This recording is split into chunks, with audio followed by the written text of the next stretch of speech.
All right, welcome back. I hope all of you are back. So we'll take a start, okay? Then we have to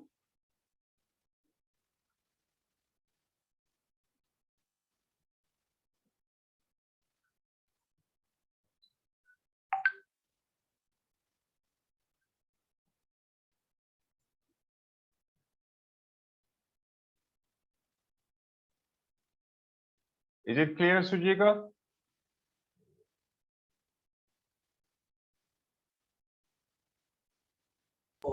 Yes, sir. All right. So the topic continues, Unit 21, planning an individual lessons or a sequence of lessons. Planning a sequence of lesson. Now we will talk about this.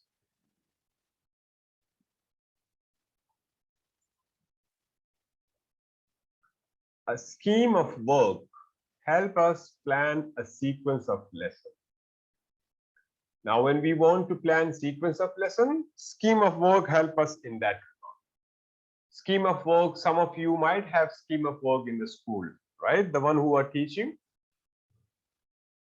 So scheme of work help us to plan the sequence of lessons in the best way to cover the school syllabus or the units of a course book in the time available. So that's why I'm telling, in the school, those who are teaching, they might be familiar with the scheme of work.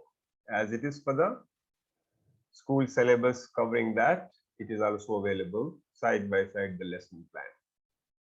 It also helps us to think about what we want to achieve and what materials we might need. And it helps us to include enough variety across our lessons. Teacher learners need clear aims beyond the single lesson and need to see how lessons are linked to each other. Now, that's the main point, that the lessons which we are going to teach, usually in the textbooks, they all are related in that way. They have kept that logical connection of the lessons. But sometimes, if you happen to, there is no proper syllabus and you happen to prepare the things, there it matters. Most of the time it is available, the books and the material, but in some institute and even in the some schools for some particular subjects, or if they have introduced something new, so still the established textbooks may not be there, material may not be available, then you have to download and find the material and to plan the lesson for that. So that kind of thing can happen, you know. So this way it gives you the knowledge. For example, in the absence of those textbooks and all that, and you're supposed to get the material, how it would be and how to make the scheme of work and how to make the lesson planning and all these. This is what we are. So if you have the knowledge, you don't need anybody's help. What's you supposed to do for teaching some particular topics, right? So here we see, here are some example of scheme of work. They have given you 3 scheme of work here. For example, in week 3 they have to do grammar and vocabulary. This is one scheme of work. B, grammar, this is another. Now these are the 3 different types of scheme of work they have prepared for the same topic. Topic is same, like grammar and vocabulary. But in the B, scheme B, they say grammar revision past tenses. Number 2, vocabulary free time activities. Number 3, practice exercises, exercise from course book. So here they have a little bit mentioned, for example, here very generally grammar, but here they have mentioned what to be done in the grammar. Here also vocabulary, but what to be done in the vocabulary. Vocabulary also is a vast area.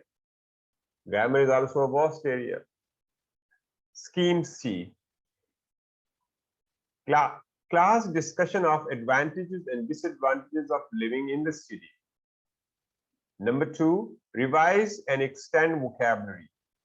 Number 3, focus on comparative and superlative adjectives and adverbs practice exercise. Likewise, for listening and speaking, also they have given reading and writing and the test how supposed to be done out of it. So now let's see, we'll discuss this, which scheme of work is good and which one is not suitable. Here, if you see, how detailed should scheme of work be? Schemes of work are not as detailed as lesson plans. Now, one thing you can highlight this, scheme of work compared to the lesson plans are not in that much detail.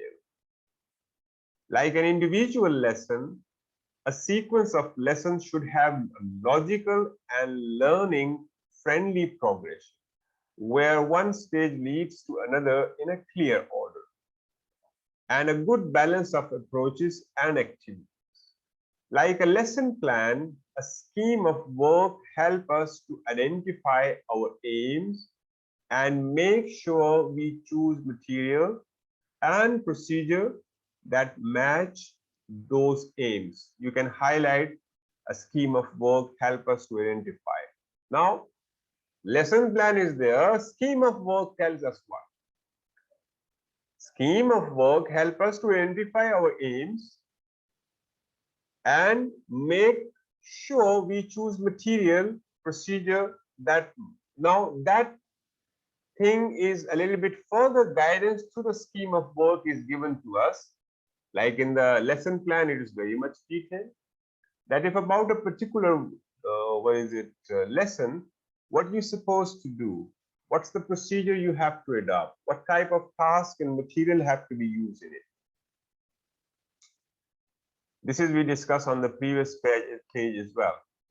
A very detailed scheme of work, like example C above. If you can see in the C, detail is more, gives us clear sense of direction. It's very clear in that what we're supposed to do, because clear sense of direction is there stepwise. These are the topics need to be covered.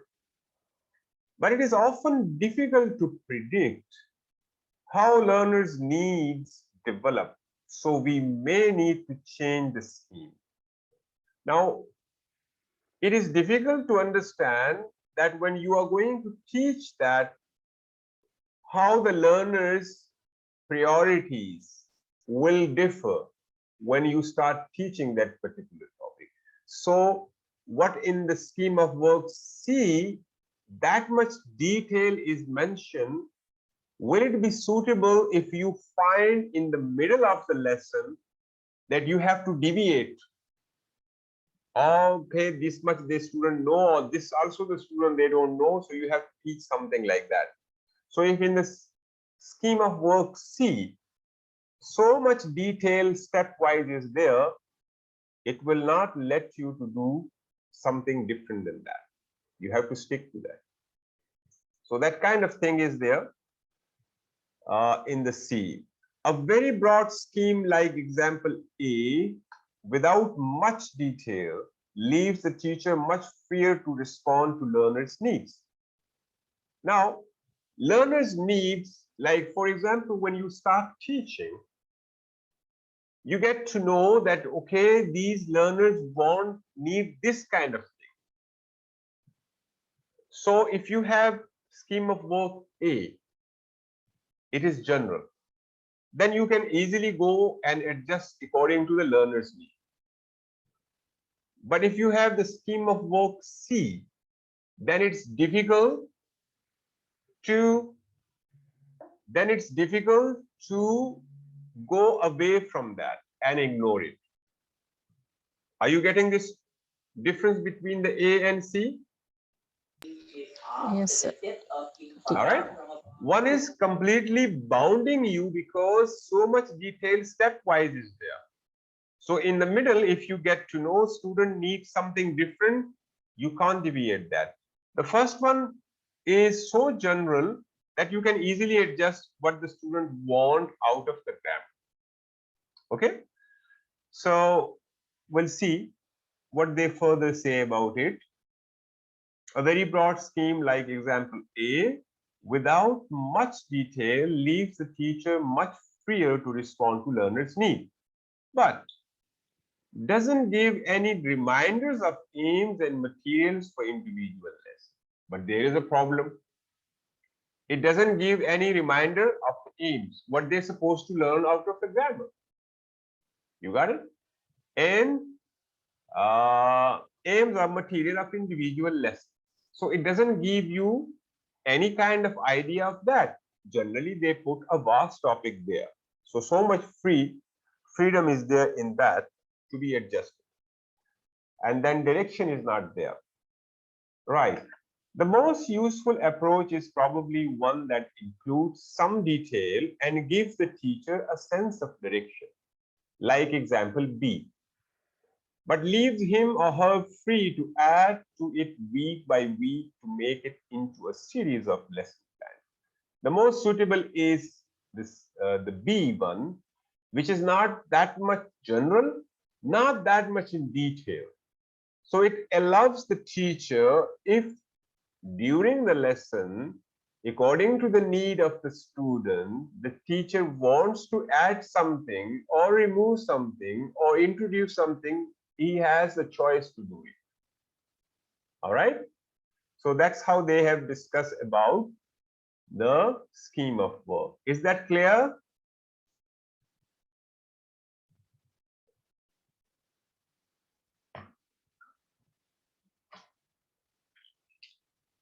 All right. Only two thumbs are there, Malisha and Sujita. Yashoda, where is your thumb? Okay, some thumbs are hidden here. I couldn't see. All right, let's go to the next page and see what we have got there.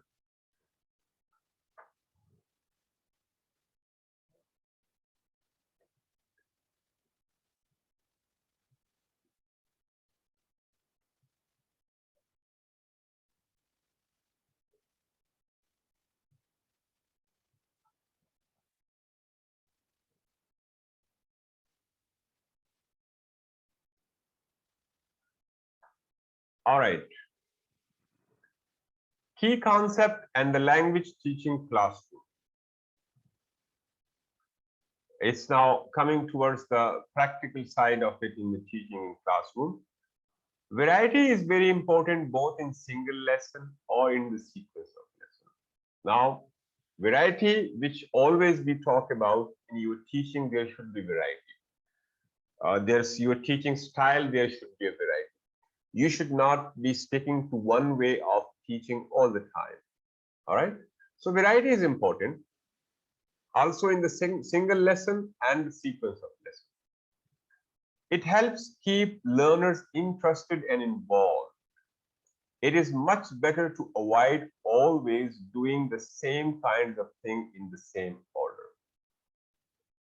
You do not have to be sticking to one style. Like sometimes, you know, the children also, they are mocking, okay, the teacher will say like this. Why? Because some teacher have got a particular style of their teaching, or some particular words or phrases, or they repeat and they say the same way. Then ultimately, sometimes that particular words become name of the teacher. Which teacher? That teacher. So in my experience, there was one teacher, she was saying, a very elderly teacher, very well experienced, but there was a problem.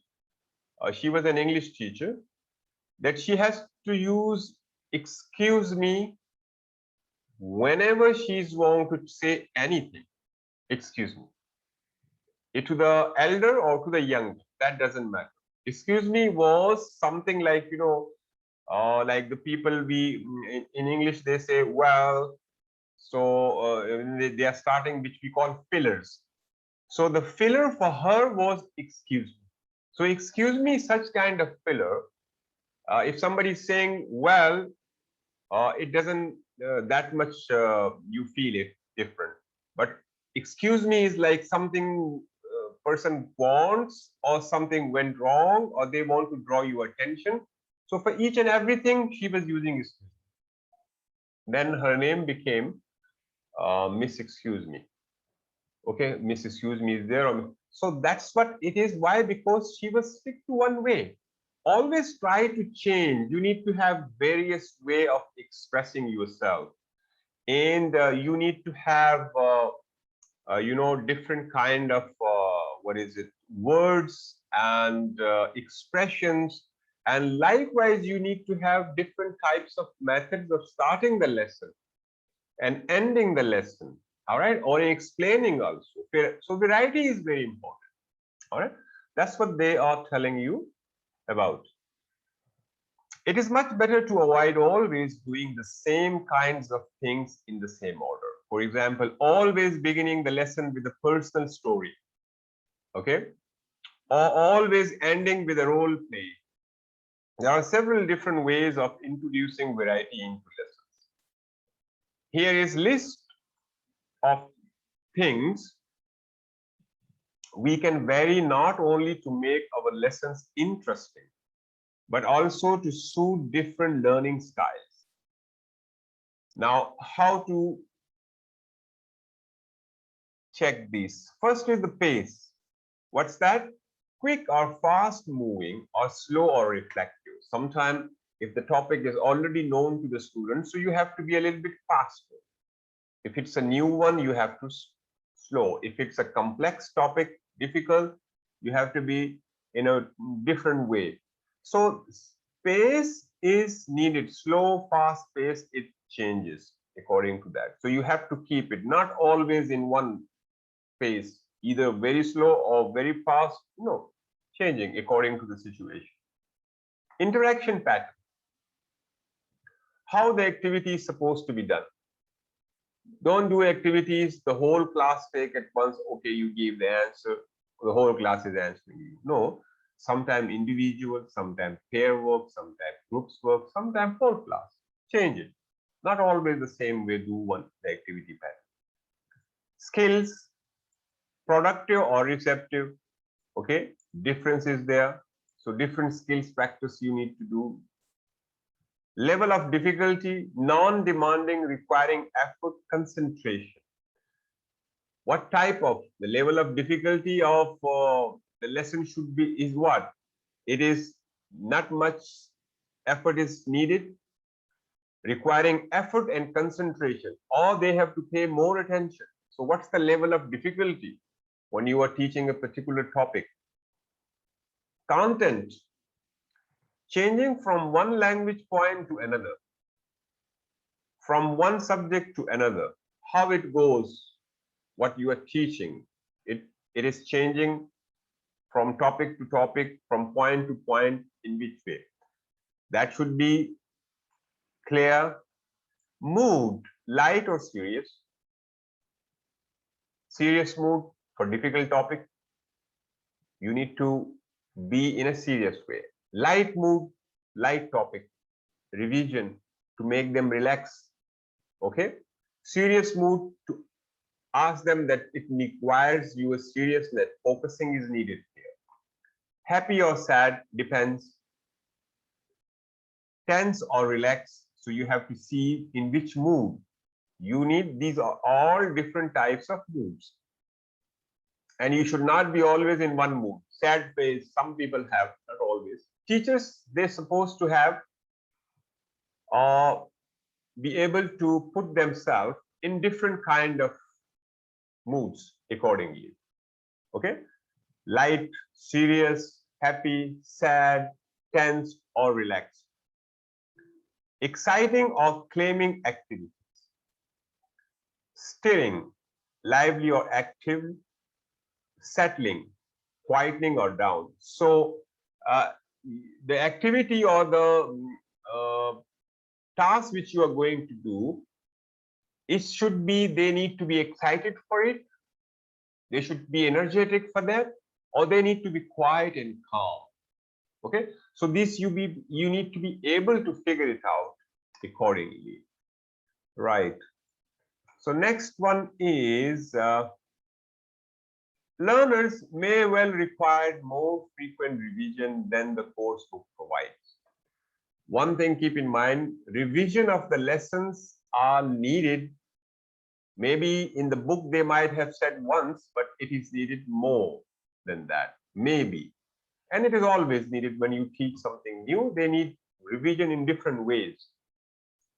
A scheme of work is good way to make sure that we recycle language. For example, use it again and include regular revision activities during a sequence of lessons. That was about the revision. Course book units are often arranged around a specific topic, such as sports or relationship. Like if you take the textbooks which are in the school, always one topic is separately discussed there, which may have a useful way of linking together a sequence of lessons. This kind of sequence gives us the chance to develop particular areas of vocabulary. Okay, but learners may feel that the lessons are repetitive, so we need variety of text and tasks. The course book are always arranged in that way, which sequence wise it goes, and likewise the vocabulary and all that need to be arranged in that particular way. You are quite familiar with the course book way they are arranged.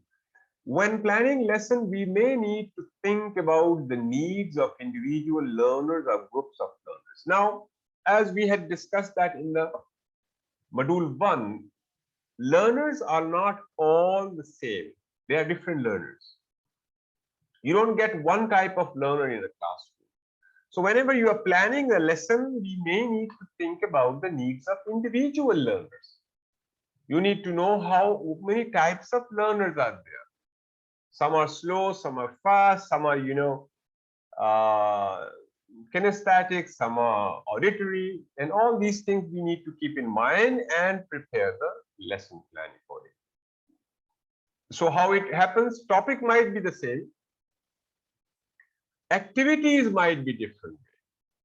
Okay, those that always finish first, those they can't concentrate for long, etc. A course book can't provide material and activities for needs that are specific for our group of learners. This means we may need to plan parts of lesson that adopt the course book or work with supplementary material or activities.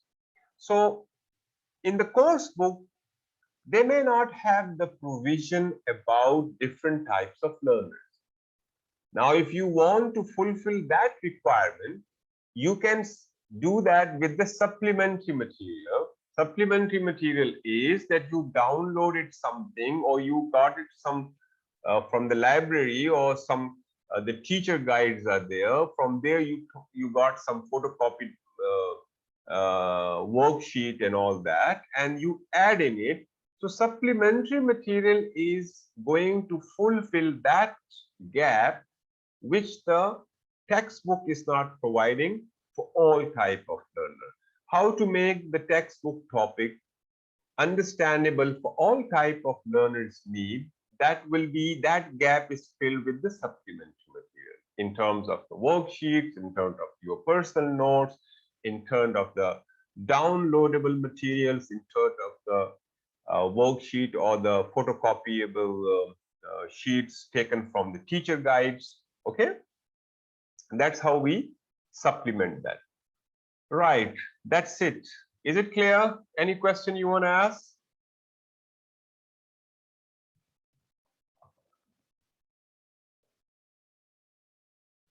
So that's the end of the unit 21. Okay, module 2.